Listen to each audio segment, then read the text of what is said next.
บ่ฮู้ว่าสิเป็นจังใดถ้าบ่มีไผเข้ามาเลี้ยวแลในวันที่เฮาประเสริญกับความอ่อนแอเหมือนจะพ่ายแพ้นั้นมันแสนจะเกินทนเมื่อได้พบกับพระเยซูจากชีวิตที่เหมือนจะพังได้มีความหวังและได้พบกำลังชีวิตก็ยังพร้อมที่จะก้าวไป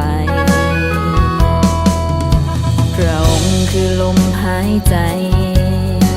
ให้เฮาได้เดินสู่ต่อ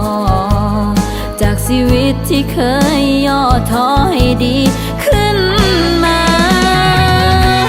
พระเยซูคือคำตอบให้เฮาได้พบกับชีวิตใหม่ได้พบความหวังและกำลังใจซึ่งบ่มีผู้ใดจะเปรียบเหมือนองค์พระเยซูถึงไม่กังแค้นบ่มีผู้ใดที่จะยอมตายและทรงเป็นอยู่เพราะพระเยซูเป็นความหวังและกำลังใจ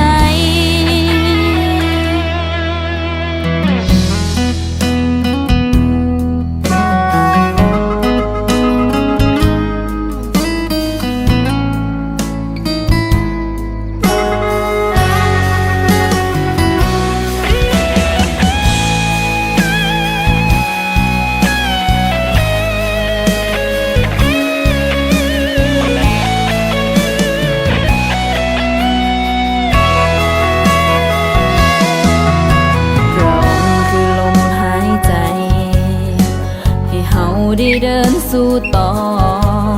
จากชีวิตที่เคยย่อท้อให้ดีขึ้นมาพระเยซูคือคำตอบให้เฮาได้พบกับชีวิตใหม่ได้พบความหวังและกำลังใจซึ่งบ่มีผู้ใดจะเปรียบเหมือนองค์พระเยซูถึงไม่กังแค้นบ่มีผู้ใดที่จะยอมตายและทรงเป็นอยู่เพราะพระเยซูเป็นความหวังและกำลังใจพระเยซูคือคำตอบให้เฮาได้พบกับชีวิตใหม่ได้พบความหวังและกำลังใจซึ่งบ่มีผู้ใดจะเปรียบเหมือนองค์พระเยซูถึงไม่กังแค้นบ่มีผู้ใดที่จะยอมตายและทรงเป็นอยู่เพราะพระเยซูเป็นความหวัง